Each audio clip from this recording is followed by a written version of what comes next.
No livro Vigiai e Orai, de Carlos Abacheg, ditado pelo irmão José. A mensagem de hoje é: nem tão bons, nem tão ruins. Não somos tão ruins quanto pensam que somos, porém nem tão bons quanto nos imaginamos ser. Não somos menos nem mais, somos o que simplesmente somos, iguais a tantas pessoas que lutam para serem melhores do que são. Não nos deprimamos com a crítica e nem nos envaideçamos com o elogio. Não nos avaliemos pelo que os outros são ou deixam de ser. Tomemos unicamente a Jesus, por exemplo, do que precisamos vir a ser um dia. Em quase todos, certas virtudes compensam os vícios que ainda possuem.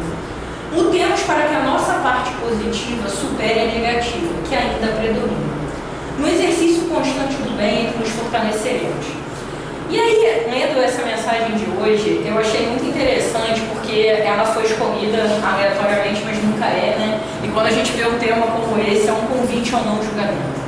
Então, acho que a mensagem fala mesmo de a gente não julgar tanto o outro e nem nos autoavaliarmos baseados só na opinião do que as pessoas dizem, do que as pessoas pensam.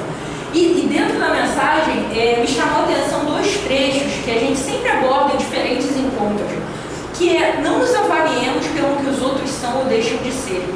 Tomemos unicamente a Jesus, por exemplo. E a gente fala muito isso no Espiritismo, né? Da reforma íntima, da gente ser a nossa melhor versão. E é a nossa melhor versão. Sou eu comparado ao meu eu de ontem. Sou eu comparado ao meu eu de um ano atrás. Não sou eu comparado ao Mateus, a Cristina, ao Pierre, ou seja lá quem for. Então, acho que essa não comparação ela é muito importante. E eu acho que ele fecha isso falando: lutemos para que a nossa parte positiva supere a negativa, que ainda predomina. Então, a gente hoje está no mundo de provas e expiações, a gente ainda tem muitos vícios comportamentais, a gente ainda tem muitos pensamentos errados, e a gente precisa trabalhar esses pontos. Então, a gente tem que lutar para cada dia mais, nesse esforço de ser a nossa melhor versão, entender que a gente tem que oferecer ao mundo, oferecer às relações e oferecer principalmente a nós mesmos um saldo positivo. Que a gente ainda não consiga ser perfeito, mas que a gente seja melhor a cada dia. E isso está na mão de cada um de nós. Então, acho que esse preparo nunca é à toa, acho que em algum momento vai esbarrar no tema de hoje. A gente sabe, né, que a Ana Kardec já falava, né, o acaso, a coincidência, o acaso não existe. Vou chamar a Márcia Cris para fazer o preparo para essa inicial.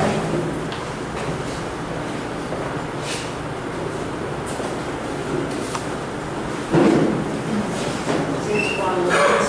Sejamos todos bem-vindos. A palestra é um tema muito especial e que a gente consiga, de fato, absorver tudo que vai ser nos trazido hoje. Ontem o Dionísio falou uma coisa muito bacana no nosso preparo do tratamento, que é sobre ouvir e sentir a prece. E eu achei isso muito importante, porque eu não tinha percebido isso em mim. Então, nesse momento que a gente vai fazer a nossa prece íntima, né, que nós estejamos inspirados pelos nossos mentores, pelos irmãos condutores da casa, que a gente também se deixe levar pela oração, mas que a gente ouça a oração, que a gente seja capaz de ouvir os ensinamentos de hoje, não só com a mente, não só com os ouvidos, mas com o coração também. Divino Mestre Jesus, gratidão temos, irmão, pela oportunidade de aprender e escutar sobre um tema tão importante. Que possamos trazer para os nossos corações os ensinamentos recebidos hoje. Que possamos praticar esses ensinamentos, aceitar as diferenças que existem entre nós. E que o muro do preconceito que existe em cada um de nós que está aqui hoje, encarnados e desencarnados, ele possa aos poucos ir se desfazendo, para que a gente possa descortinar os nossos olhos à beleza e à luz da diversidade de irmãos e irmãs que existem no plano espiritual e que existem no plano terreno. Todos somos um espírito, mas nos manifestamos de maneiras diversas. E que essas manifestações no plano terreno, elas sejam respeitadas, porque a gente precisa lembrar sempre que além do livre-arbítrio existe a misericórdia de nosso Pai. Que assim seja, graças a Deus.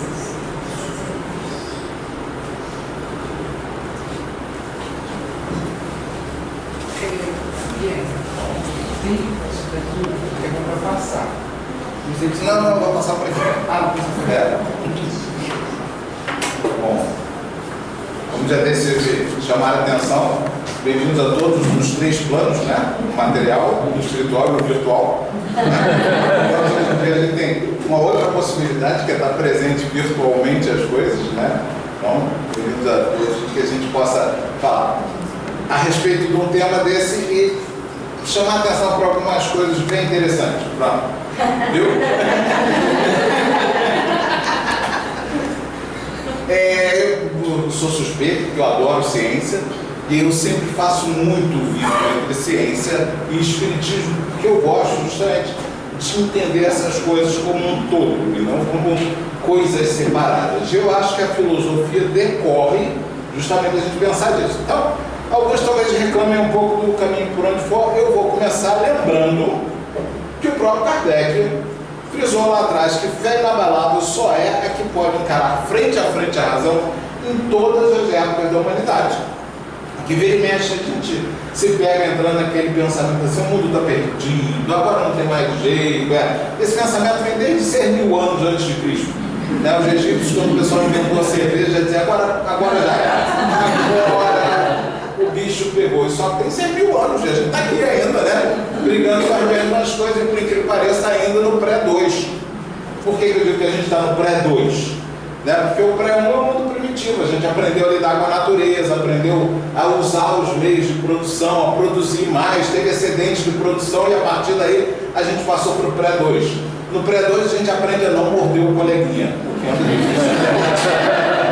Não é? Anda difícil até hoje. A gente quer morder o coleguinha porque ele gosta de uma música diferente da minha, mas é assim mesmo. Então, para os mais sensíveis, cuidados que eu vou botar uma cena aqui de sexo primitivo. Explícito, ok? Atenção, quem não quiser ver, fecha os olhos também, cara. Essa é a primeira cena de sexo do planeta. Bactérias, ainda antes de ter núcleo, procariontes, o que elas descobriram? O que qualquer dona de casa sabe até hoje, que gasta um dinheirão em produtos de limpeza e não acaba com as bactérias, né? O que elas descobriram? Que se trocasse pedaços do DNA, elas geravam uma variedade tal que não tinha nada que acabasse com elas. Podia acabar com 99,9% das coisas, igual a gente pega o lencinho de criança, está escrito, mata 99,9% das bactérias. Não adianta nada, porque o 0,1 dá conta do resto. E tem as formas como elas trocavam, né? 3 formas especificamente. A primeira lá era através de vírus, que já existiam naquela época, e que iam lá e injetavam DNA, e esse DNA terminava se fundindo com as bactérias e formando uma bactéria diferente. A outra delas era elas mesmas chegando uma pertinho da outra, conversavam assim, fazendo um canal entre as duas, e trocavam pedaços de DNA. E uma terceira ainda, quando elas incorporavam pedaços de DNA. Isso é sexo. A gente espera de bactéria ainda, mas isso é sexo. Por que isso é sexo? É uma invenção que foi feita aqui na Terra. Eu não sei como é nos outros planetas. Pode ser que lá tenham 15 sexos, de tem que se reunir os 15 para poder reproduzir o indivíduo. Mas aqui foi assim que foi feito. Uma invenção para garantir diversidade. E olha que funcionou. Vocês já notaram como é que funcionou? O que tem de planta, animal, arqueia, tudo diferente aí, não está no gibi. Diversidade foi o produto disso tudo. Adaptabilidade, a gente foi se adaptando a construir um monte de coisas. E sobrevivência. Vamos aí. Os outros planetas do sistema solar, se tiveram vida algum dia, morreu das bactérias. Não teve jeito, a gente está sobrevivendo. Talvez por ter inventado sexo. É muito engraçado porque já nessa época já tem umas coisas assim. Esse organismo aí, que é um paramécio, né? Ele se reproduz assexuadamente, menos em condições de estresse. Quando o bicho pega aí, a gente pensa em estresse, fica pensando no paramécio nervoso, não é isso? Quando o ambiente está ruim, o que eles fazem? Reproduzem sexuadamente.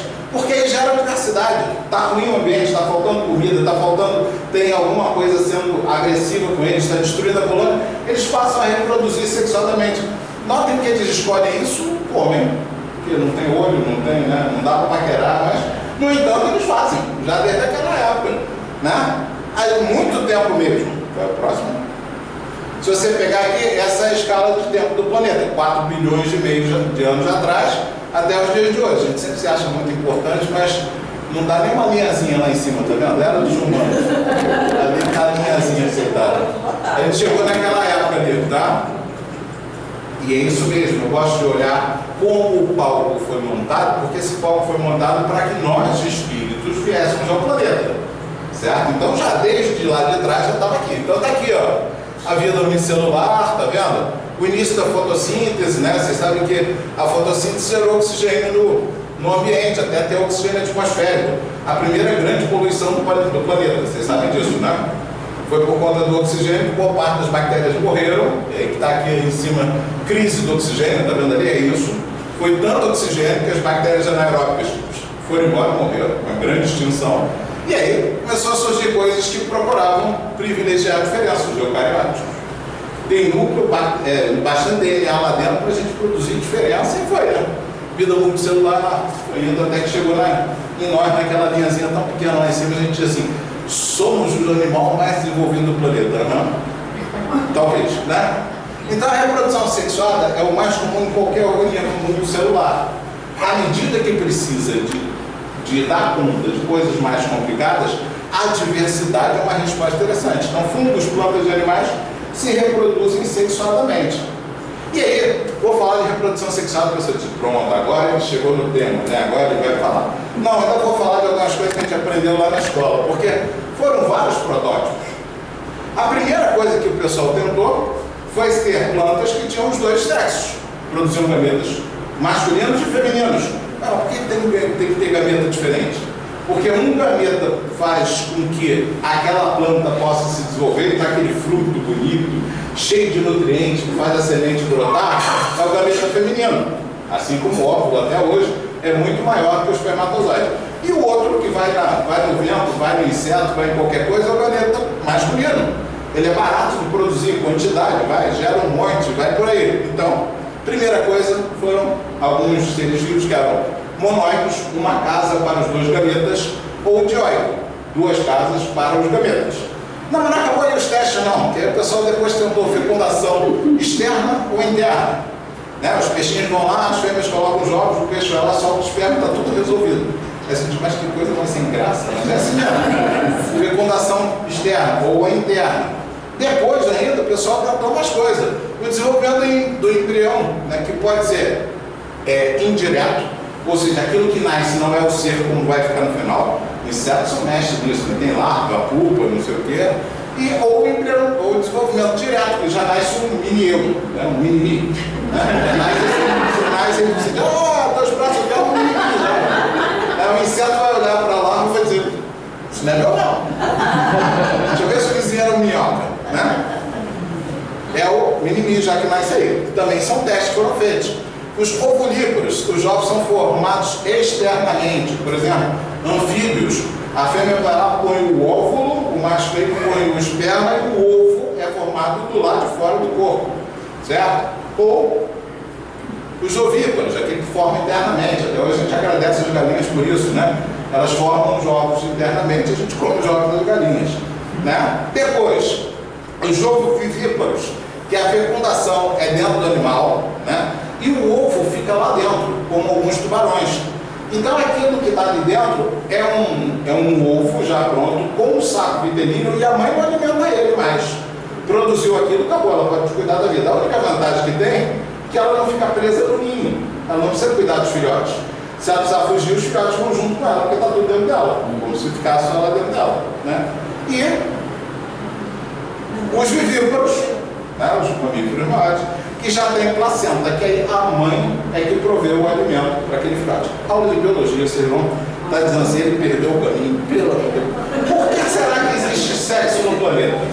Bom, lembrando que a gente está no pré-2, mas teve toda a história antes. A primeira coisa é que facilita em muito a evolução. Por quê?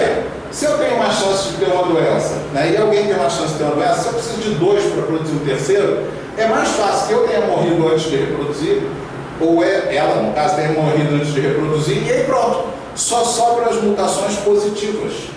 E aumenta a diversidade das mutações boas. Pô, legal, essa foi boa, né? Então, isso vai aumentando a chance. Essa é uma das hipóteses biológicas por que sexo existe no planeta. A outra, vai filho, pronto. A outra, né, é que justamente gera maior variabilidade genética, e aí pode se espalhar por mais ambiente, a gente vê isso Os mamíferos, apesar de não serem os melhores na evolução, né? A gente é muito ruimzinho, a gente tem que comer 3 vezes por dia, não é isso?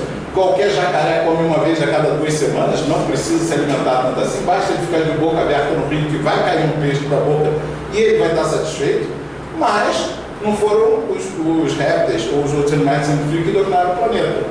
Como os mamíferos, que vão desde o Polo Norte ao Polo Sul, você fica olhando e, nossa, que coisa, quanta coisa. Mas não foi só a parte sexual que evoluiu, foi? Não, o cérebro também foi evoluindo. Por quê? Sexo começa a demandar que eu primeiro ache o parceiro. Eu tenho que achar o parceiro, né? Se não sou eu mesmo, se não é hermafrodita, se não é parterogênese, que alguns poucos lagartos ainda fazem, normalmente, quando não tem macho disponível, fêmea disponível, recentemente, teve uma raia, o pessoal ficou chocado que a raia reproduziu há mais de 8 anos sem ter contato com nenhum macho. De repente ela deu filhote. A pessoa disse, o que houve aqui? Na falta dele, o pessoal se vira. Né? Então, voltando lá para o... Não foi só os órgãos sexuais que foram se desenvolvendo, nem se especializando. O cérebro foi aumentando esse desmonte quanto cresceu. Né? Olha qual é a diferença. Para comparar aqui, ó. Lá do macaquinho esquilo até o humano, a diferença, especialmente, vocês estão notando que a parte da frente do cérebro evoluiu muito. Por quê? Eu estou correndo que tem slide, olha, tá? Ficou visual, mas se quiserem depois eu mando o slide. Por que evoluiu tanto assim? Primeiro, a parte do neocórtex cresceu pelo aquilo que eu falei. Eu tenho que achar o parceiro. Onde é que está o parceiro? Como é que eu olho para o ambiente e descubro que é parceiro e que não é? Né? Sei lá. Qualquer animal, só uma tartaruga, como é que eu descubro se aquilo é uma pedra ou é a tartaruga fêmea? Eu tenho que conseguir processar isso. Então o neocórtex cresceu bastante à medida que a sexualidade foi desenvolvendo. Para além do neocórtex, outras áreas também evoluíram. E eu vou falar delas. Por exemplo, a amígdala. O pessoal sempre pergunta se é a amígdala da garganta. Não é da garganta. É a amígdala porque as duas têm formato de amêndoa. Né? Só que a daqui mudou de nome, passou a ser tonsila. Então quando chegar no médico, onde ele vai estar com amidalite, você está com uma tonsilite, ele vai achar você super chique.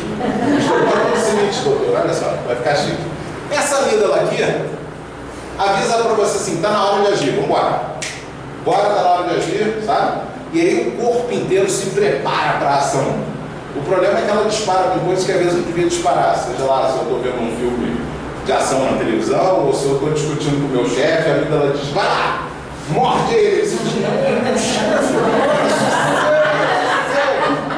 É isso, a amígdala está na hora de agir. Quando ela é hiperexcitada mesmo, por exemplo, ao extremo dá o toque, transtorno obsessivo compulsivo. Por quê? Se está na hora de agir, eu não sei o que fazer, eu vou, sei lá, limpar aqui, vou limpar aqui. Mas está na hora de agir ainda, vou limpar de novo, vou limpar de novo, vou limpar de novo. E nunca para, porque a hora de agir não acaba. É lá no meu cérebro, a pessoa tem que acostumar a sentir isso e relaxar, apesar de ainda estar. Tem uma outra área que se desenvolveu, que é a região ventromedial, área bem aqui na frente, que diz para você se está bom ou não estão as coisas. Sabe quando você sente aquele sentimento que está acolhido, seja onde for? Eu pertenço a esse lugar, eu pertenço a esse casal, você está abraçadinho com seu namorado, se sentindo gostosinho. Essa sensação é essa área te lindando, ela te linda, a gente, que gostosinho. Né? Ela te linda em outras situações, você acaba de varrer a casa, você também sente a sensação de mal. Acabou de varrer a casa, começa a cair o poeira de novo, mas a sensação está lá. Né? Dá uma sensação de tarefa cumprida, de estar tudo certo. É essa área que dispara. Com isso, a gente começa a ter emoções. Tá? Então, botei ali divertidamente ou inside out. Por falar nisso, eles vão sair de um novo que quem entra na história é a... Né? Pois é. Aí está lá as emoções. De onde vem isso? De Aristóteles a Pixar, o pessoal já conhecia isso. Você tem 2 tipos de personalidade em que a amígdala está sempre ativa. Então, ou você é super alegre, né, que é a alegria lá, ou você é colérico, está com raiva de tudo, está brigando com tudo. Todos os 2 são para fora, está na hora de agir, está na hora de fazer. E 2 que não. Ou é o melancólico, que não quer agir, que está quietinho lá, ou é o fleumático. Ao mesmo tempo, tem 2 aqui, que tem a área ventromedial ativa. Então, ou está alegre, que legal, está tudo muito bom, ou fleumático, assim, deixa para lá, isso está tudo certo. Né? Aquele zen. zen sentimento. É esse cara aqui. Né? Ele simplesmente acha que está tudo bom. Mas está ruim, rapaz. Não está tudo bom. Não é à toa que eles botaram medo aqui, mas não é exatamente o medo aqui. O fleumático é diferente, ele não tem energia para ação. Do lado de lá, aqui é assim, do mesmo jeito, o melancólico também não tem energia para ação. O caso extremo dele é a depressão. Você chega lá, a pessoa não tem vontade nem de levantar para comer. Depressão aguda, a pessoa morre de fome, porque ela não consegue juntar energia para levantar para comer. Então, desde Aristóteles a Pixar, eles já sabiam desses circuitos mentais. Então, voltando lá para trás da evolução das outras partes, eu falei que o neocórtex também se desenvolveu, não é isso? Afinal de contas, tinha que resolver o problema. De vários jeitos. Os iniciados inauguraram um jeito que a gente usa até hoje, que é tentativa e erro. É assim que a gente aprende até justamente o final da maturação do cérebro, sabia? A gente vai lá, tenta, se deu certo, você faz de novo. Se der errado, você abandona aquilo. Né? Às vezes dá errado por outras questões que você nem sabia e você abandona o que não devia abandonar. Né? Tipo, pô, assim, eu detesto professor de matemática que entra assim, matemática é difícil. Meu amigo, não faz isso. Matemática é lindo. Não tem nada que não tenha matemática. Tudo é matemático. A gente vive num mundo que é de probabilidades estatísticas. A matéria é probabilidade estatística. Como é que você vai dizer que não tem matemática? Mas aí ele chega lá, marca lá no circuito neuronal da criança que matemática é difícil. A criança diz, não, vou nem prestar atenção, isso é difícil mesmo. A gente continua aprendendo. O início do aprendizado se dá por poda neuronal. A gente vai perdendo os neurônios que não usa e vai desse jeito. O outro jeito de aprender, né? Como eu falei, eu estou indo rapidinho porque tem bastante coisa. O outro jeito de aprender é dos mamíferos, que é o quê? Se é bom, sabe? A região mesmo medial de despeito, tá bom, gostoso. E aí você diz, opa, vou repetir, não dá vontade de entrar ali naquele caminhozinho? Se você entrasse, provavelmente você ia ser aquele igual do Amigos para Jantar. Grande sorte, um desenho animado que o Tiranossauro Rex traz os reviews. Eu trouxe Amigos para Jantar. Seria o caso aqui. Você ia entrar lá e que bonitinho, pronto, acabou, todos alimentados.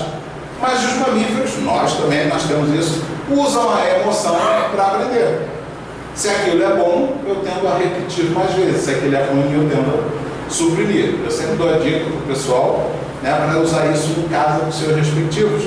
Se você elogiar quando ele fizer certo e ignorar quando faz errado, funciona melhor do que reclamar quando faz errado e não fazer nada quando faz certo. E aí por quê? Porque quando você reclama que está errado, ele aprende a não fazer na sua frente. Ele ou ela, tá? Preconceito, meu machismo. Ele ou ela aprende a não fazer na sua frente. Você está, ele faz certinho. Você não está, né? Pronto. Aí é igual aquele filme que também tinha que era esqueci, o cara fazia uma bagunça inteira em casa. Então, voltando. Aí a gente começa a falar de quando entram os espíritos nessa história, porque até aí a gente está falando de individualidades. Aquela que desencarna e imediatamente é reencarnada porque só aprende na relação com a matéria. Por quê? Porque ela ainda não tem condição de ter sentimentos. Mas você já falou de emoção. Emoção é uma resposta fisiológica. Emoção a gente sente. Eu gosto de dar um exemplo assim, você sai na rua, tem uma pessoa jogada ali do lado de fora, da população de rua. O que você sente é que isso não pode acontecer. O que você está sentindo é raiva. E aí você diz, isso não pode acontecer. Vem cá, meu irmão, vou lhe dar um banho, vou lhe dar comida, vou trocar sua roupa. E a caridade surgiu da raiva que você sentiu. O sentimento caridoso surgiu da raiva que você sentiu daquela situação. Ao mesmo tempo, pode passar alguém olhar, isso não pode acontecer, jogar, como já jogaram querosene em cima e tocar fogo no meio. Então, assim, o que você faz com a sua emoção já é uma decisão do espírito. Não é mais uma decisão do corpo. O corpo lhe prepara para uma ação e qual ação que você toma é você decidindo. Você agora já é capaz de olhar em torno, pensar o que fazer. Muita gente só sai correndo, porque assim evita ter que fazer alguma coisa, né? A gente ainda tem muita... ou nem olha. Você pergunta que... E aquele moço ali atrás, que moço? Aquele menino? Não, uma pessoa. Mas vamos lá. Então a emoção é quando eu percebo, o sentimento é quando eu percebo a minha emoção, entendo o que está acontecendo e elaboro isso. Então ela não é 4 ou 5 emoções, são milhares de sentimentos. Eu posso transformar qualquer coisa que ocorre dentro de mim em coisas diferentes, dependendo do meu nível de evolução. É mais difícil quando a gente é um jovenzinho, sabe? Isso é um gráfico de maturação cerebral. Como vocês estão vendo, né, a gente vem maturando aos poucos e a última parte que é maturada é a região ventromedial. É por isso que com criança é tão difícil.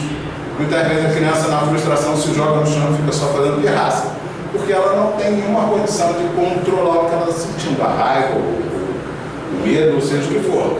À medida que a gente vai crescendo, a gente vai começando a controlar isso melhor. Isso vai terminar lá pelos seus 27, 28 anos, tá? Tá, o meu ainda vai fazer, Exatamente o que ela falou. Você continua tendo vontade de fazer pirraça, não tem jeito. Ainda surge lá a raiva, né? Com qualquer frustração, a raiva. Com qualquer coisa, você faz lá o exercício, vai ver a resposta, errei. Não é isso que a gente faz? Dá raiva. É raiva, frustrou, deu raiva. Não foi como eu planejei dar raiva. Que é outro problema que eu vou falar também. Mas vamos continuar. Mas perceba uma diferença que eu botei lá. O sentimento é completamente subjetivo. Né? Enquanto que o outro lá, eu não frisei para vocês, mas enquanto que a emoção é tipicamente comunicativa, todo mundo enxerga o que eu estou sentindo. Ah, não enxerga, não finge bem, mentira, dá um flash. Você sente raiva e seu chefe diz: esse trabalho está uma droga, você. Ah, pô, não, o que você quer que eu faça? Já apareceu que o dia estava olhando a sua jugular. Então, a emoção é comunicativa, ela vai para fora. Ela é usada pelos mamíferos para coordenar o grupo. Então, você olha para o seu cachorrinho e sabe muito bem se você pode fazer carinho nele ou não. Se ele está todo arrepiado, você diz: eu cheguei arrepiado ali. Entenda? Então, vamos lá. A emoção é para fora. Já o sentimento, não. Se eu não comunico, olha, eu estou frustrado com você. Importantíssimo, porque o outro está nem sabendo o que eu estou pensando na minha cabeça. Estou nem aí, porque a gente encarna justamente para poder não enxergar a obra do outro, não é isso? Senão a gente fazia besteira. Então, experiências subjetivas, o corpo não deixa que saia. E ela se mantém, aí isso aqui é importantíssimo, enquanto eu penso nisso. Sabe? Eu tenho que isso, a gente combina tanto, né? Do lado bom, lado ruim. Apaixonado combina o tempo todo. Seria bom se ela estivesse aqui. Ela parece que vai fazer tudo melhor. Eu não paro de falar nisso, porque se eu parar, isso decai. E você sabe disso. Você vai para o trabalho, começa a trabalhar, esquece a paixão. Aí você sai para almoçar dizendo que é paixão, que eu estou deixando para desfiar, e a banda lá e acende de novo. Né? A gente mantém isso através da combinação. Aí é a mesma coisa. Ele não podia ter feito isso comigo, está pensando que é essa combinação que a gente faz. Então, os sentimentos são do espírito. É por isso que o espírito carrega o sentimento quando desencarna. Ele não tem mais emoção, não tem a amígdala dizendo: não, bora, age aí. Não tem a região ventromedial dizendo: olha que beleza. Tudo isso são sentimentos que ele acostumou a plasmar e ele continua usando. E aí vem a terceira parte, que é mais complicada, que é a linguagem. Porque a linguagem é maravilhosa, não é? Mas ela tem um mal, ela é dicotômica. Se eu disser que isso é um púlpito, isso aqui não é outra coisa, é só um púlpito, ou é um púlpito ou não é. A linguagem é dicotômica, ou é ou não é. Esse símbolo representa exatamente isso. Né? É um todo, é um contínuo, é um círculo, e a gente divide em duas partes. Diz que uma parte é clara e outra é escura. Não é assim? Yin e Yang, não. Yin e Yang. Né? Alto ou baixo, masculino ou feminino. E o pessoal vai fazendo essas revisões todas, que são só da linguagem. A gente é tão atrasado que a gente precisa da linguagem para expressar os sentimentos. Tanto é que quando você não consegue resolver um problema com um pensamento que é de campo, você começa a falar nele. E a mãe que eu tenho que fazer? Eu tenho que acordar, escovar o dente, levantar, fazer não sei o quê, não é assim? Você começa a falar sozinho porque você está usando o pensamento para organizar o que não está dando conta com o pensamento puro. Enquanto está dando conta, você nem pensa em falar. O único problema é que o pensamento traz frustração. O que é a frustração? Eu digo: sabe o que vai acontecer? Eu vou chegar lá, vou ligar o computador, vou fazer a palestra, todo mundo vai gostar. Aí chega aqui, o computador não funciona, eu vim no dia errado, não tem ninguém aqui, e aí, caramba, não foi nada disso que eu planejei. Frustração. É quando eu planejo, eu boto a minha imaginação para funcionar, imagino tudo que vai acontecer e vou atrás daquele plano bonitinho. Aí dá errado, eu digo: puxa vida. O exemplo mais grave que eu gosto de dar disso é quando alguém perde um filho. Nasce um filho e você combina com ele: tu vai me levar para o cemitério, tá? Beleza? Você combina com ele, não sabe nem o que você combinou. E se ele morre antes, é você que tem que levar ele no cemitério, você fica devastado. Por quê? Porque o plano na sua cabeça não funcionou. Mas ele era só o plano na sua cabeça. Ele não era mais nada, mas é um sofrimento enorme. É uma dor, porque o vínculo de afeto é muito grande, e o sofrimento é você que está gerando. É por isso que muitas vezes acreditar naquela coisa que muita gente faz, não, é a vontade de Deus, tudo é vontade de Deus, etc. Tomou um tiro porque é a vontade de Deus. Eu sempre me brinco com isso, eu escutei essa semana de volta no Francisco. É assim, tomou um tiro numa bala perdida. Não, olha só, gente. Quando tem alguma coisa kármica para resolver, quando tem alguma coisa que tem a ver com as outras encarnações, vem escrito no corpo. Não vem esperando que alguém faça alguma coisa, alguém dê um tiro para que o espírito possa me empurrar até o lugar certo. Ah, pronto, a bala, pronto, morri. Quando tem algo kármico para resolver, é do corpo. Mas a bala perdida tem uma coisa kármica. Porque eu estou escolhendo viver numa cidade que é violenta. Eu escolho viver e não fazer nada com as comunidades. Eu escolho viver e ignorar tudo isso. E aí, quando ocorre algo errado, eu digo assim, puxa, eu não fiz nada. Fez? Não. Podia morar lá no interior do mato, porque não tinha mais ninguém do lado, uma casinha, como é que é? Uma casinha de saber lá no mato, não ia tomar bala perdida, podia ter outros problemas. Mas bala perdida não ia ter. Então é uma decisão nossa. Quero ficar aqui. A bala perdida está junto, tá? Tá bom. Estou topando. Então, se acontecer, não reclamo do doutor. Poxa vida, não tinha nada que passar por isso. Tinha, é uma escolha. Mas entenda que, assim, frustração é decorrente do pensamento. Outra coisa é decorrente do pensamento. Consciência. Eu tenho consciência quando eu digo, opa, o que eu sou? Né? Sabe, Descartes, cogito, ergo sum. O pessoal traduz como penso, logo existo. Assim, é duvido, logo existo. Eu desencarno, os neurônios todos param de funcionar e eu digo assim, tá bom, não tem mais ruído neuronal, mas eu ainda continuo aqui, né? Quem sou eu? Eu vou lá correndo, junto os princípios semimateriais do planeta, monto outro corpo igualzinho, eu sempre reclamo, incluindo a barriga, monto outro corpo igualzinho, né? E digo, pronto, estou aqui no plano espiritual. Com 2 braços, 2 pernas, na cabeça, etc. O espírito não tem forma. Quem tem forma é a gente do pré-2. Porque eu não consigo pensar que eu vejo se eu não tiver o olho. Não consigo pensar que eu ouço se eu não tiver ouvido. Não consigo pensar quem eu sou se eu não tiver genitais. Aí você diz, é isso. Então o espírito chega e se identifica. Eu sou homem, fulano e tal. Eu sou mulher, fulano e tal. Ele não chega dizendo que é andrógeno. Ele chega se identificando porque ele também está aqui por perto. O pré-2 acomoda muita gente. De Madre Teresa de Calcutá, Fernandinho Beiramar, todo mundo é filho de Deus, todo mundo está nessa turma aqui. O pré-2, todos. Né? Todos merecem a atenção da gente, porque a gente só evolui com a ajuda. Então, o pensamento afeta a saúde, com aquela ruminação. Se eu ficar ruminando as coisas que tragam coisas ruins, eu termino mexendo no meu perispírito através disso. Então, por isso que muita gente se confunde, fica aquele negócio, não, vamos só pensar no positivo, vamos só... Por quê? Porque isso alivia essa ruminação. Se você abre mão da ruminação, fica mais tranquilo. Mesmo que tem um monte de BO. Abre mão dos BO, tá bom, é o que é, né? Vamos resolver, não dá para resolver, então tá tudo certo. Então, o que não é, o que não tem solução não é problema, é característica. Né? Se a gente pensar desse jeito, você começa a olhar as coisas de outro jeito. Eu posso mexer nisso? Posso, então vá lá. Coração da sabedoria, que todos os grupos anônimos usam, né? Que eu tenha força para mudar o que pode ser mudado, né? Tolerância para conseguir lidar com o que não pode ser mudado, e sabedoria para diferenciar os dois, porque senão a gente faz tudo errado. E do outro lado, o pensamento sobre si mesmo é a consciência. Eu tenho vida no mundo espiritual, eu fico na erraticidade porque eu me reconheço, mesmo não tendo mais nenhum corpo me mandando informação. É assim que a gente também provoca a ressignificação das coisas anteriores. Porque eu posso ficar olhando para aquilo que eu fiz e ficar simplesmente paralisado de remorso. Ou posso simplesmente resolver aplicar o que eu já tenho de positivo para frente. E aí a gente faz um balanço melhor, como a página inicial chamou a atenção, né? Então ele permite, inclusive, que o espírito planeje a evolução sempre. Não é só quando eu estou lá do lado de lá, não, tá? Quando eu estou com o mentor é mais fácil. Ele diz, isso aí tu não vai dar conta não, tá? Não, tô assim, não, vai não. Menos, por favor. Então vamos lá que ainda tem um monte de coisa para falar. E aí eu cheguei no sexo. E aí, lembra que eu falei que o pensamento é dicotômico? Que a gente olha para uma pessoa e a primeira coisa que a gente faz é dizer, é homem ou mulher? Dicotômico, não está? Completamente dicotômico. Aí já começa a confusão. Porque se eu pegar o sexo biológico, muita gente diz, não, o sexo biológico, ou você nasce menino ou nasce menina. Mentira. Porque além dos dois, menino e menina, tem as pessoas que são intersexo, mas são, o N é pouco, entenda, é questão estatística.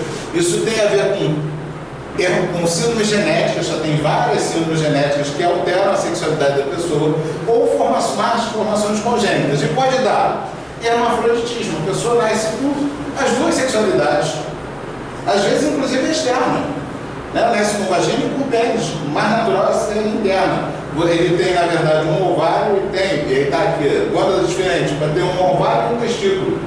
Então, assim, pode ser. Tem outro caso que é muito comum, que acontece, as pessoas raramente sabem, que a gente tem um gene que torna os homens sensíveis à testosterona. Ok? Se ele não tiver esse gene funcionando, ele cresce como mulher, completamente como mulher. E aí ele vai tentar casar, tentar ter filho, etc. E não vai conseguir, porque ele é XY, não vai conseguir ter filho. Ele não gera óvulo, ele gera espermatozoide. E aí o médico, quando descobre às vezes que a pessoa está lá pelos seus 30 anos, que ela é XY. E aí vai fazer o quê? Nada. Normalmente você vai dizer, olha, sinto muito, você tem uma síndrome, não vai poder. E não vai explicar para ela que você é homem, porque ela não é homem, ela é mulher. Só que é uma mulher com XY. Então, pode ser também. E as quimeras. Muitas vezes, dois óvulos fecundados se fundem e surge uma pessoa só, com dois códigos genéticos. E dá um monte de problema. Se chama quimera porque remete à questão, né, mítica de você ter dois seres misturados. Então, olha só no sexo biológico são 2 mais 4, 6. Não adiante. Eu vou pular o videozinho aí, porque era um videozinho de uma menina que já falava sobre identidade sexual. Ela pequenininha.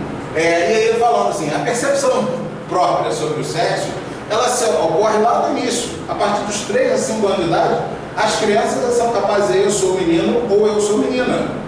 E aí os pais às vezes ficam enlouquecidos. O filme que estava antes, eu não vou passar não, porque não vai dar tempo. Tá, justamente a menininha pequenininha, ela disse eu sou menina, sou menino não. Aí a pessoa vai, educação é isso. Não, é antes. A identidade sexual se forma como uma sensação também. É assim, mas como isso é possível? Porque é uma sensação. A gente não decide ser homem ou ser mulher, ou decide ter qualquer gênero. A gente sente isso, a gente simplesmente percebe isso. E é muito, às vezes, o preconceito afeta isso duramente. Eu brinco dizendo que o psicólogo tem muitas vidas. Já conheci casos da pessoa ser dita como homossexual desde pequena e aos 40 anos ela estava fazendo terapia e nunca tinha tido nenhuma experiência sexual. Eu falei, mas como você sabe que você prefere uma coisa ou outra? Não sei. Sempre disseram, ficou assim mesmo. Pois é. Então, mas é muito comum isso, mais do que parece. Por quê? Existem meninos que têm a vida imperativa. Então ele não gosta de ficar jogando futebol, chutando o outro, trocando tapa. Ele gosta de ficar no cantinho brincando com as coisas dele. E muitas vezes os pais começam a dizer, tá vendo? Não vai ser. Ou a menina, ao contrário, vem com a corda toda. Antigamente era um problema, né? Porque ele vai jogar futebol e não sei não, essa menina, nada, é só a questão. Então, quando você fala de criança de gênero psíquico, você tem possibilidade de ser cisgênero, ou seja, o seu gênero biológico corresponde com o seu gênero psíquico, transgênero, o trans no sentido do outro lado, você tem um corpo e se sente outra coisa, ou não binário, não sou nem uma coisa nem outra. Como é que é? Não é uma coisa nem outra? Não, mas tem que ser homem ou mulher, não, às vezes não é. Não é nem uma coisa ou outra. Então, já deu mais 3 aí, notaram, né? Vou pular aqui, porque é o Laerte.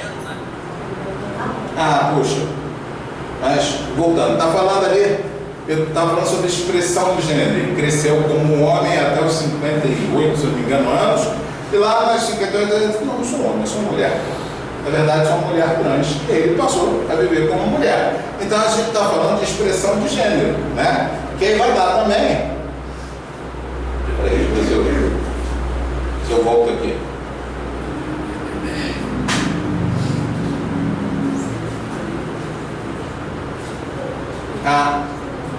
Então, tá aqui, esse que está procurando. Eu vou me sentir, né, como expressão de gênero. masculino, feminino, não binário, queer, drag queen ou drag king. São expressões de gênero. Deu 6 ali, notou? Então, se eu fizer a continha aqui, só até agora, a gente só está falando de questões individuais, não tem nada a ver ainda com o sexo ou com o outro, notaram? E só nas questões individuais, se eu pegar como eu nasci vezes 6, como percebo vezes 3, como eu importo vezes 6, já deu 108 combinações. Ah, então tudo está contido no sou homem ou sou mulher? São 108 combinações. Na verdade, é ao contrário, quando a gente fica tentando empurrar as pessoas para grandes agrupamentos, porque assim eu me sinto melhor. Mas não é o outro, a questão sou eu. E eu estou querendo obrigar ele a ser alguma coisa. Né? E às vezes de um jeito muito cruel, porque a gente nem percebe. Grandes preconceitos é que a gente não nota. Né? Assim, olha que eu sempre fui gordo. Mas eu fui me dar conta das questões de gordofobia muito mais tarde, quando uma cliente estava falando, pô, não é questão estética. O problema é o seguinte, se eu chegar e precisar de fazer um exame, a pessoa vai dizer, aqui não faz, porque aqui é até 120 quilos. E quem tem mais, não é gente? Você entra no avião, senta, fica apertado assim, não, eu que estou gordo, né? Eu tenho que emagrecer. Não, o cara que está muito, né, ávido por dinheiro, vai numa cadeira desse tamanho, eu não cabe. Mas eu também sou gente, eu paguei por voar ali. Então ele que se vive para dar conta, não é? Ou é ao contrário, sou eu que tenho que me virar para pagar para ele. Então, tem várias questões que transcendem muito só a questão de, é estética, não é estética. Os preconceitos a gente não enxerga, a menos que alguém venha e literalmente esfregue na nossa cara. De maneira geral, o que está de acordo com o social, a gente lá na área, vendo o vídeo, está bom, deixa assim mesmo. Já vi gente dizer, não, esse negócio de racismo agora está tão chato, antigamente não tinha isso. Eu falei, mesmo? Quantas pessoas negras tinham na sua turma do primário? Nenhuma. Pois elas foram barradas, não deixaram nem entrar. Você está dizendo que não existia racismo. Aí a pessoa regalou um olho desse tamanho porque ela nunca tinha pensado nisso. Não fazia sentido para ela dizer, o que é esse mimimi hoje em dia? Todo mundo tinha falado, não, ao contrário. É uma série de prejuízos que toda essa população teve.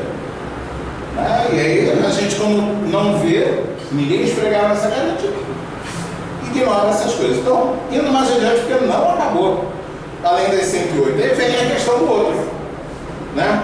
Preferência sexual. Pronto, aí só aí já abriu mais 7. Porque tem gente que é celibatário.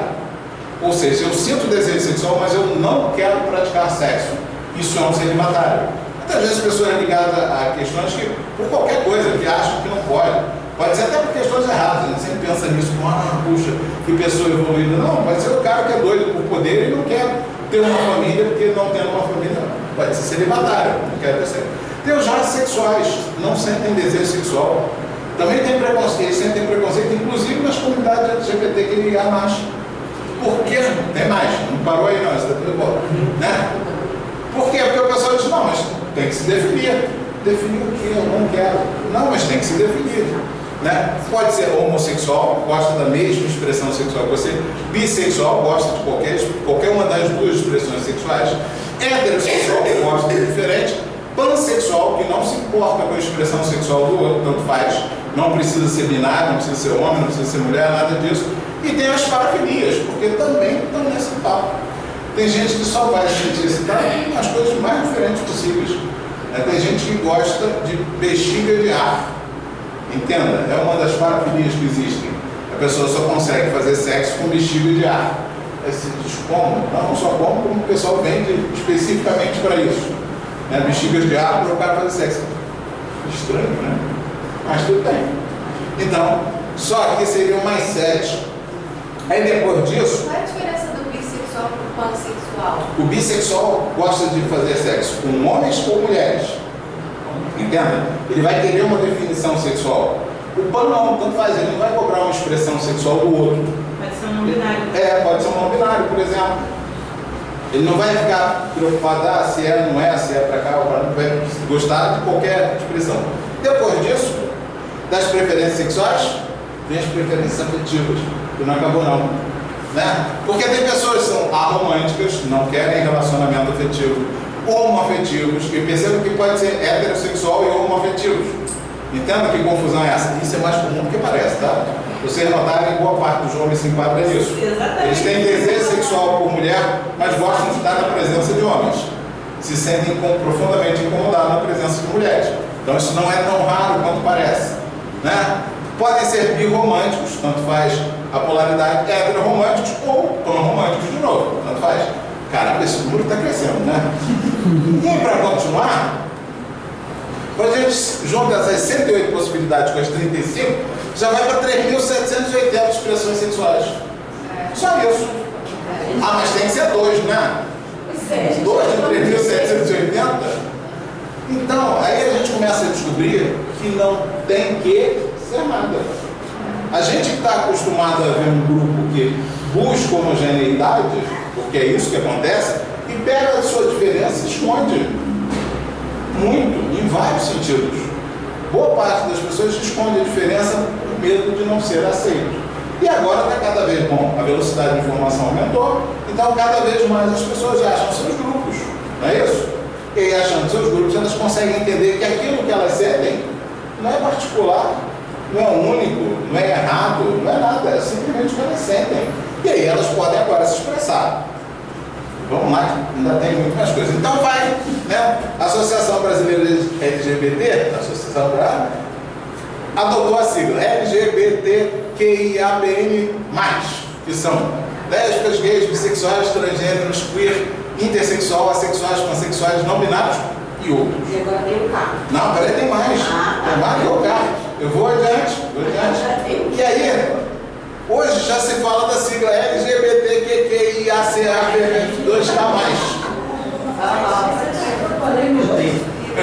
Que tá ali, ó, isso eu botei aqui para todos.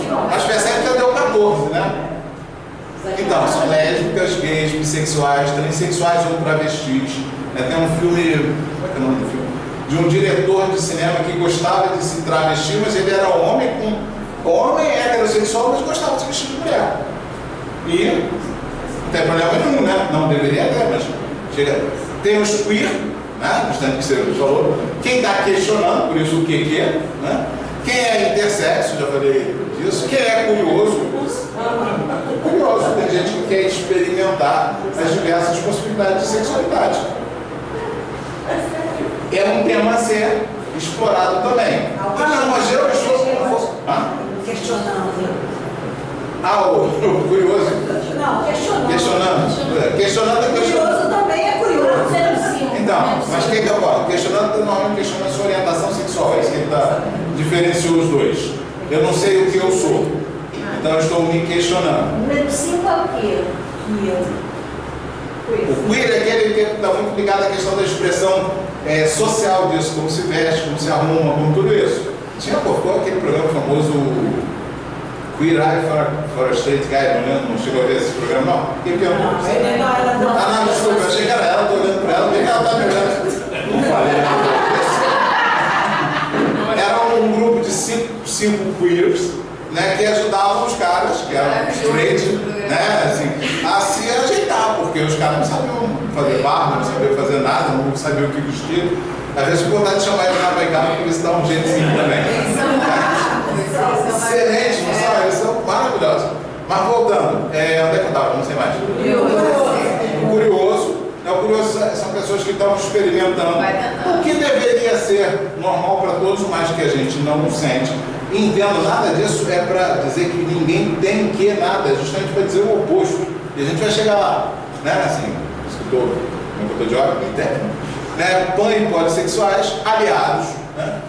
Two Spirits, que é um negócio surgiu nos Estados Unidos, de gente que diz que tem dois espíritos encarnados, um homem e uma mulher. Mas percebe que ele continua binário, porque ele diz que é um homem e uma mulher.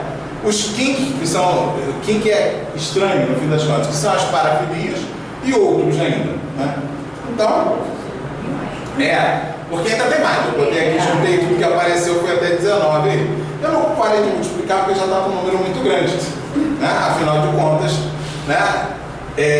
Uma das coisas que a gente tem que estar sempre atento, o próprio Kardec está na Gênesis, o caráter da revelação espírita que apoiando. Antes de entrar na questão de Gênesis, deixa eu só levantar uma questão. Lá. A necessidade de colocar isso em caixinhas. Pois é, então, isso que vai aparecendo. À medida que a gente vai explorando isso, você vai se dando conta que não tem caixinha que decola para tudo isso, né? A gente, quando estava só nas 35 expressões, já tinha dado 3.000 e tanto. Aqui já está indo para 19, aqui vai multiplicar mais pela questão romântica. Quanto é para isso? Ou seja, cada um. Porque se justamente é mostrar que qualquer um pode ser qualquer coisa, por que se faz tanta questão de existir uma caixinha para cada um? Para organizar? Mas aí eu vou falar de uma coisa que é bem interessante, por exemplo, com outras coisas que vem da minha área e da própria vivência que eu tenho. Questão de diagnóstico mental. Muita gente tem o mesmo preconceito, mas ele é garantidor de direitos. Se alguém chega aqui e diz eu sou bi, você para de encher a paciência dele para perguntar se ele quer namorar fulaninho ou fulaninho. Não tem jeito. Né? Porque ele chegou e se assumiu. E aí quando ele se assume, quando ele consegue se colocar na categoria, o outro termina garantindo os direitos dele. O que não ocorre normalmente, a gente fica querendo, e aí é uma questão da nossa ansiedade. O que eu faço com esse rapaz? Deixa ele ir no banheiro masculino ou no feminino? Tem ainda banheiro masculino e feminino? Devia ter, né? E só tem que construir 3.700 banheiros. Não vai dar certo, vai ser uma casa só de banheiro. Então,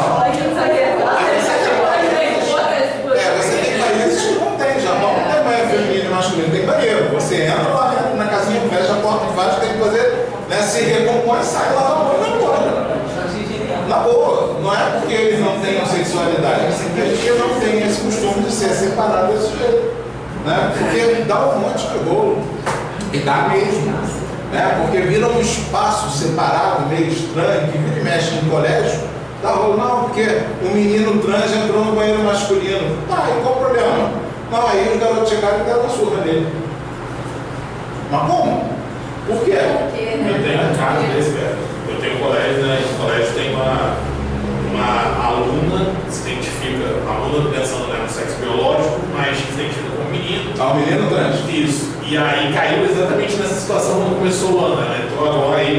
Entrou agora no colégio. Como é que faz? Porque o banheiro ainda é aquele conceito do masculino e feminino. E gerou todo um debate entre a gente, né, da reunião, e a gente não conseguia chegar numa solução, porque é muito difícil. Como é que se soluciona? Porque vai ter gente incomodada de um lado, infelizmente, né? Vai ter gente incomodada do outro, e a resolução foi péssima, mas é o que tinha, assim. Ele se identificou, eu vou no meu PCD, porque é individual. Tá. E aí, tipo assim, e o banheiro individual, podia, ninguém ia. Mas é uma solução ruim, eu me pego pensando nesse cenário, né? A escola tem que começar a pensar na hora, não vai fazer banheiro. Isso, cada um entra na sua. em caminhos individuais, porque ainda tem a questão do formato do banheiro, né? O masculino tem aquele banheiro, o mictório um lado do outro, né? Eu lembro quando eu estudei numa escola militar, acontecia muito isso, porque assim, hoje é menos, eram 20 chuveiros um lado do outro, sem divisão nenhuma. Porque se assumia assim, todo mundo ali. E assim, a evolução hoje, tem trazendo isso. Um filme bem novo que eu só vi por conta da testosterona que me habita, né, que é de Trovas Estelares. E eles mexem com isso. Tá todo mundo tomando banho no banheiro coletivo. E não tem divisão, porque não tem divisão. Índios já estavam sem roupa, né? Por isso que virava sempre uma orgia. Não é isso. Não é o que você vê que provoca, é o que você pensa. Você tem que realimentar o instinto sexual para que aconteça. Ou tem que ter um contato muito próximo. Isso não ocorre assim. Você vai realimentando. E no que você vai realimentando, aí entra a paixão, que aí é sentimento, não é mais uma coisa que é do corpo. E aí é completamente diferente. Porque é só pensar, a gente andava, né? Sem roupa, e não é por isso que eu não consigo nada. Há um tempo atrás eu estive num evento e o evento era e etc, porque é muita letra. Então, a solução do banheiro eu achei bem interessante, porque o espaço era um espaço construído dentro daquilo que é tradicional, né, para a nossa sociedade, banheiro masculino e feminino, mas na entrada desses banheiros vinha um cartaz dizendo que, apesar do banheiro ser originalmente masculino ou feminino, ele seria frequentado pela pessoa que se identificasse por aquele gênero. Então, a pessoa,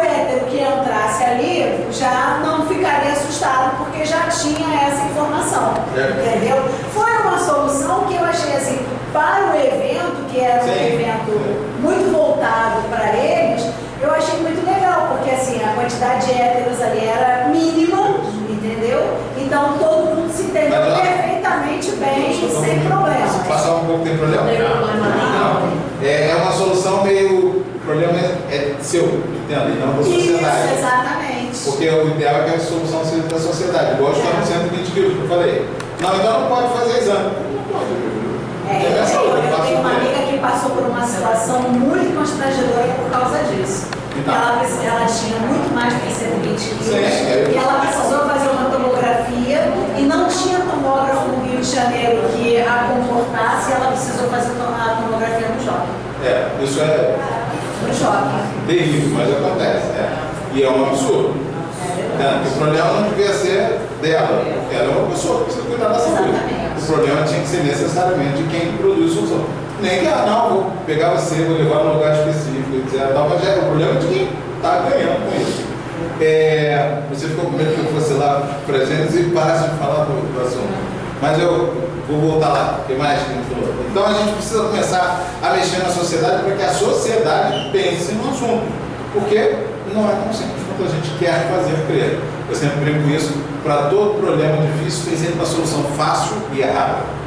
Então não existe só homem e mulher, nasce menino ou menina. Não é só menino ou menina, presta atenção, cara. A maioria está lá, tem a curva do sino, bonita curva do sino. Mas a gente resolveu as coisas na sociedade sempre de um jeito industrial. Eu pego e corto fora o que não me interessa. Então eu faço a curva do sino, tem o meio, que gera dinheiro, que você vende fácil. Então o resto eu corto fora e jogo fora. Rejeito industrial. Só que gente não se rejeita. Gente não está errado porque está mais para lá ou mais para cá. E são tantas variáveis para eu fazer a curva do sino que eu vou rejeitar todo mundo. Porque de um jeito ou de outro alguém vai sair fora. Até assim, esse cara tem umas opiniões esquisitas, não chamo mais ele aqui não. Né? Mas, entenda. Mas vamos lá, o que eu ia adiante era falar que justamente, o próprio Kardec, a gente vai falar que a gente precisa se apoiar nos fatos e que a gente tem que caminhar para a par com o progresso, porque senão os feitiços será ultrapassado. Se ele não faz justamente por isso, se a nova descoberta demonstrar que está em erro, se aquele um ponto qualquer, ele se modificaria nesse ponto, será uma verdade nova se revelar e ele aceitará. E tem muita gente que não, porque Kardec era racista. Não, ele tinha a visão da época. Então ele falar que a África era atrasada, era uma visão da época. Mas se a gente parar para pensar, quando na Europa só existiam aldeias muito michurucas, na África se tinha metalurgia avançadíssima. Na África se plantava de uma forma muito mais organizada. Aqui na América do Sul tinha estradas transcontinentais. E aí lá na Europa ainda estava lá ralando. O que a Europa fez muito bem é chegar e destruir a cultura local e plantar dela. E foi o que a gente faz. A gente fala da Grécia, fala de tudo e esquece de falar do resto todo. Então, a gente tem uma distorção de visão, porque é o que sempre contaram pra gente. Vamos falar da história do mundo. Aí você fala, está faltando um pedaço, não tem Ásia aí não, né? A África também não é? Que estranho. Não é assim? É tudo omitido, ninguém fala de nada disso. E a gente acostuma assim, já é isso mesmo. Mitologia, tá? A gente só conhece mitologia greco-romana. E o resto foi embora, né? Então, vamos lá, a gente precisa atualizar isso. Eu achei um texto, eu recomendo até que vocês procurem, que é um trabalho de fim de curso desse Fernando Augusto de Souza Guimarães, que é literalmente Corpo e Espírito, representações da homossexualidade no espiritismo. Excelente! Podem procurar, que é muito bom. Eu peguei uns pedacinhos para a gente falar dele. Já bateu? Não. Então, ele vai fazer um trabalho muito bom, que ele vai pegar desde o que estava sendo. É um trabalho de fim de curso, de sociologia. Não é um trabalho doutrinário. Então, ao contrário, ele vai falar das coisas boas e ruins, vai falar das dificuldades e das facilidades, vai falar de uma série de coisas. Então, vamos lá, segundo o Espiritismo, ele falando, são pedaços que eu tirei do princípio do trabalho dele. Não apenas a reencarnação, mas a memória das vidas passadas são as chaves pela qual a sexualidade humana é explicada. Isso a gente cobra. Você, de acordo com o que traz, você se expressa de um determinado jeito. Você tem mais facilidade de ser assim ou assado, e não só pelo corpo. Contudo, é preciso ressaltar que para aqueles que vivenciam sua religiosidade do Espiritismo, esses conceitos não são doutrinas, sendo antes fatos da natureza, princípios do universo e, portanto, realidade concreta. Okay? Do jeito como a gente olha as coisas, a gente não toma isso como doutrina. Não é para os meus, é isso, para os outros eu não quero nem saber. Essa crença, a fé raciocinada, ainda não rompe com o binarismo heteronormativo. Isso é interessante a gente ver porque tem a ver com preconceito, que concebe gênero e sexualidade a partir das diferenças anatômicas entre homem e mulher. Aqui, ainda se tem associado ao corpo masculino uma disposição de ação e ao feminino de passividade, estando o segundo sujeito ao primeiro, ao machismo aqui, implícito, porque ainda é muito presente. E a gente tem que, né, assim, concordar, porque a maioria das obras é da década de 50. E na década de 50 era isso mesmo. Se fosse falar diferente, o pessoal dizia, bobagem, joga isso fora. Né? Já queimaram os livros por coisa muito menor, não é isso? Então, assim, a gente tem que entender que quando a gente recebe as mensagens dos espíritos superiores, são superiores, mas que ainda estão por aqui. Estão na nossa faixa. Então, a gente vai falar das coisas do nosso jeito. E vão falar de um jeito que possa ser aceito. Porque se falar alguma coisa muito estranha, se ele chegasse lá na década de 50 e disse, não, olha só, esquece esse negócio de sexo, pode fazer qualquer coisa com qualquer um. Pô, o bicho ia pegar. Então, não, né? Então ainda tem muito essa ideia de que a mulher tem que ser do lar, o homem da rua, então tem muito isso. Mais que isso, a necessidade de complementação e harmonia entre esses polos pode ser considerada como uma marca de concepção heteronormativa. Entenda, você tem que ter dois polos para poder funcionar, então você precisa de ter uma coisa diferente, heteronormativa. Segue ele. Contudo, a principal diferença pregada pelo Espiritismo reside em se considerar que os polos ativo e passivo como componentes de um contínuo, isso é bem interessante que está falando, no qual as diferentes identidades de gênero se situam. Tal formulação distancia-se da lógica heterocentrada de ou um ou outro, ou ativo ou passivo, resultando de uma oposição binária entre eles. Então, assim, a gente entende que essas coisas vão se desenvolver nas mesmas pessoas. Não é agora e depois, não é, não pode mudar porque são espíritos, eles podem desenvolver o que for. O mesmo modelo de comportamento heterossexual, a relação monogâmica pautada no respeito e no amor, é prescrita a todas as formas de relacionamento eróticos sexuais. Tal postura se assemelha mesmo defendida por outras vertentes religiosas de tradição judaico-cristã. Contudo, o Espiritismo se diferencia dessas ao defender que o casamento de pessoas do mesmo sexo. O casamento é uma marca de progresso espiritual da humanidade, não devendo por isso ser negado a nenhum tipo de relação afetiva de dois indivíduos. Qualquer casal não apenas tem o direito de se casar, como também de constituir família. Nesse caso, a adoção de crianças por parte de casais LGBT se torna algo normal. E não só normal, é muito melhor até, porque o nosso ECA pede que não se separem os irmãos. Né? E a maioria dos casais que chegam para adotar chegam querendo repetir o modelo biológico. Então chega a dizer, eu quero um bebê, 0 a 1 ano, saudável. Aí eu vou esperar ele crescer e vou ter outro filho, eu vou entrar na fila de novo. Um bebê de 0 a 1 ano saudável, agora que está muito melhor, deve levar uns 5 anos para nascer. Né? Não é? Aí chega um casal, né, homossexual e diz assim, qual família que a gente tem? 5 irmãos, tá bom? 5 não, 4, tá bom, eu quero 4, é na hora. Porque o grupo de 4 irmãos para ser adotado está assim, ó, aos montes. Mas a maior, estou falando de caso concreto, a maior tem 16 anos, tem problema? Claro que não, daí. Porque eles não estão repetindo o modelo biológico nenhum. Eles não estão pensando em engravidar e ter uma criancinha que vai crescer, eles estão pensando em ter uma família. Né? Então eles vão lá atrás de família e com isso eles têm adotado muito mais, até a ponto do pessoal que é protestante reclamar, não, estão privilegiando o não. É só uma questão estatística de novo. Você vai dizer, quem quer adotar 4? Aí tudo parece um monte de casais homo, e nenhum hétero. Aí vai, não vai desse jeito. Então, eles chamando a atenção, continuando ali, é bem a parte das instituições. Embora não exista uma instância que assegure um consenso acerca das explicações possibilitadas pela doutrina, que ele vai desde lá de trás, falando, né, do que estava em vida e sexo, falando tudo, ele fez um trabalho muito bom. Os dirigentes dos centros e outras instituições espíritas acabam desempenhando esse papel. Eles são responsáveis por estimular ou não a discussão desse tópico, divulgando tal concepção das instituições de origem. Tem gente que não quer falar do assunto. Não quer mesmo. Quer falar de sexo, sexo é para reprodução. A dá vontade de perguntar, quantos filhos o senhor tem? 2. Então você só transou 2 vezes na vida? Porque assim, sexo tem uma ser humano e por uma razão justamente ligada ao pensamento. A gente tem sempre dúvida se o outro me aceita ou não. E no momento do orgasmo eu perco o controle. Porque simpático e parasimpático ativo ao mesmo tempo, é por isso que a gente perde o controle. Então não dá para argumentar e tentar ser bonitinho na hora do orgasmo. Né? E quando você está com alguém que te ama, que você tem aquele orgasmo, a pessoa continua te amando, você diz, não precisa ser tão corta, não precisa pressionar tanto isso, eu posso estar mais à vontade no mundo, porque as pessoas me amam, mesmo quando eu estou fora do controle. É por isso que o sexo é importante. É por isso que o sexo funciona muito bem como um ansiolítico, porque reduz o meu medo de que o outro não me aceite. E é por isso que muitas vezes tem gente que se vicia por sexo, como se vicia por qualquer droga. Né? Então, continuando, onde é que eu estava aqui? A segunda, né? O que é válido para se afirmar é que nas últimas décadas esse tem se tornado um assunto que merece discussão, possibilitando a revisão de antigas concepções sobre o tema.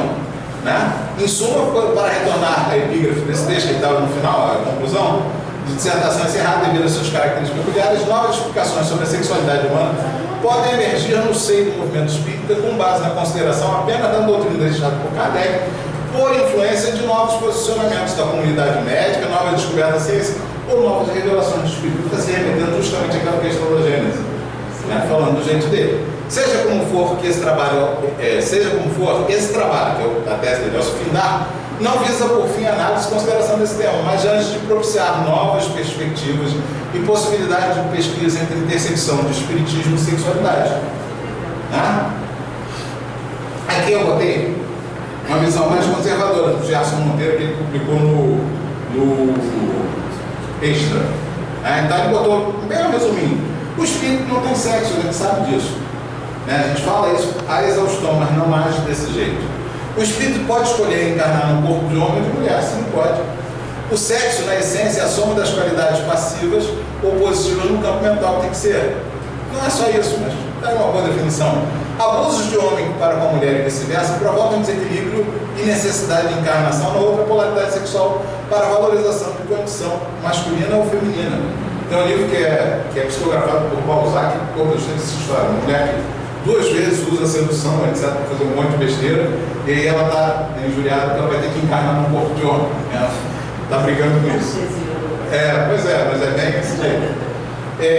Na espiritualidade superior, o sexo não é considerado unicamente por baliza morfológica do corpo de carne, distinguindo macho e fêmea. Entre os espíritos encarnados, a partir daquele de evolução mediana, o sexo é categorizado por atributo divino da individualidade humana. O uso do sexo demanda discernimento pelas responsabilidades que acarreta. Todo desmando sexual, danificando consciências, reclama corrigindo, tanto quanto qualquer abuso de raciocínio. Então, é como qualquer outra coisa. Joana de Ângeles também vai falar sobre isso. Né? Diante, portanto, de qualquer dificuldade para que se experimente ou em face das decisões graves que aguardam a atitude decisória, sempre se poderá perguntar ao amor como resolvê-lo. E é esse amor que se manifesta em toda parte, sem os condimentos das paixões perturbadoras, responderá com sabedoria meridiana que, atendida com cuidado, proporcionará equilíbrio e paz, impulsionando o espírito pelo mundo do bem, orientado pela qual atingirá a meta para cujo fim se encontra reencarnado. Ou seja, o desejo em si não é o grande perturbador dessas coisas. O que é mais perturbador é a impossibilidade de exercê-lo. E isso sim é perturbador. É o mais complicado. Mas ainda assim a gente tem muito preconceito. Né? Eu citei o negócio do banheiro masculino porque é comum. Você muitas vezes, de repente, seduzido por alguém que é do seu sexo, a resposta é violenta. Por que violenta? É como se fosse qualquer outra pessoa. Não tem por que reagir violentamente ao desejo de alguém, dizer sim ou não. Não é isso?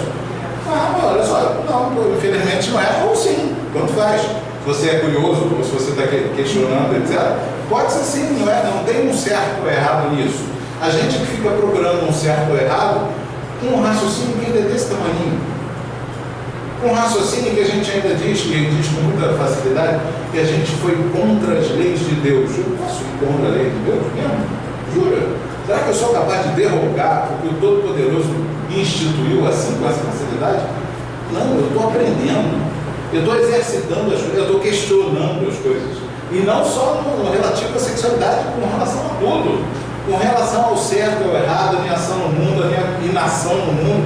A tudo a gente tem que estar o tempo todo questionando. É a ferramenta que nós temos. É a melhor? Não. O pensamento ainda não é a melhor ferramenta. Eu ainda tenho que estar sempre muito aberto para perceber o que eu estou sentindo. Porque normalmente eu elaboro um argumento para justificar o que eu sinto. E não ao contrário. O pensamento é ótimo para a gente planejar. Eu planejo e executo. Essa é a razão de ser dessa ferramenta. Quando eu começo a me justificar, tem algo errado. Eu não estou me sentindo bem, estou inventando um monte de argumentos para poder me sentir bem. Então a gente tem que estar sempre muito atento a isso. Porque o pensamento é ótimo para planejar. E no Evangelho? O Evangelho está assim, mas na união dos sexos, a par, presta atenção que é bem legal a pessoa ler assim e prestar atenção nisso. A par, além da lei divina material, comum a todos os seres vivos, há outra lei divina, imutável como todas as leis de Deus, exclusivamente moral, a lei de amor. Então, se duas pessoas se amam, eu vou dizer que não pode, por quê?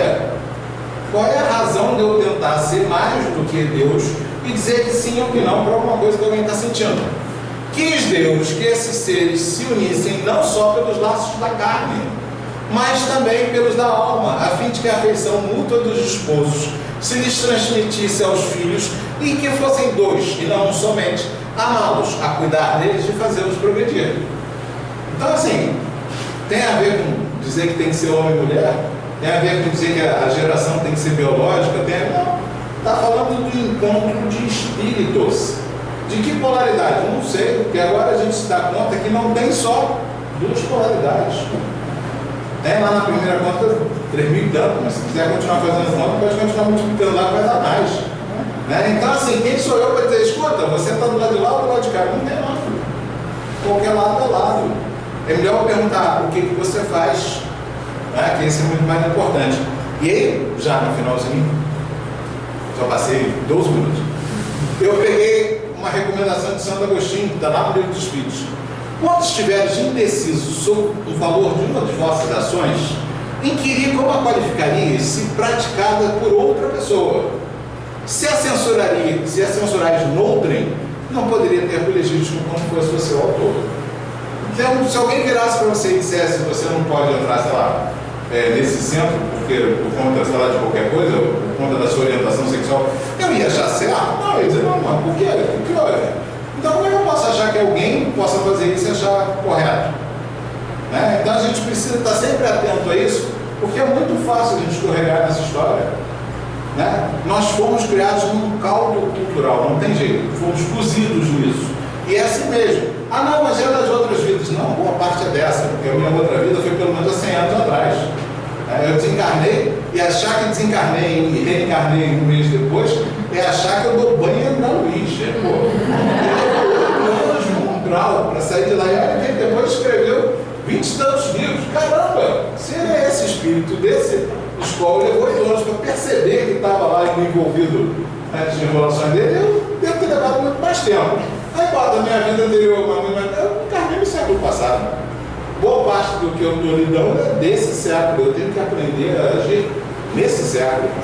E aí olhar o que eu aprendi nesse século, olhar como eu vou usar o que me ensinaram e transformar. Porque esse é o nosso objetivo, ser co-criador. Transformar o mundo que a gente habita. Criar novas soluções para problemas que já fizeram muita gente sofrer. Né? Então, terminou.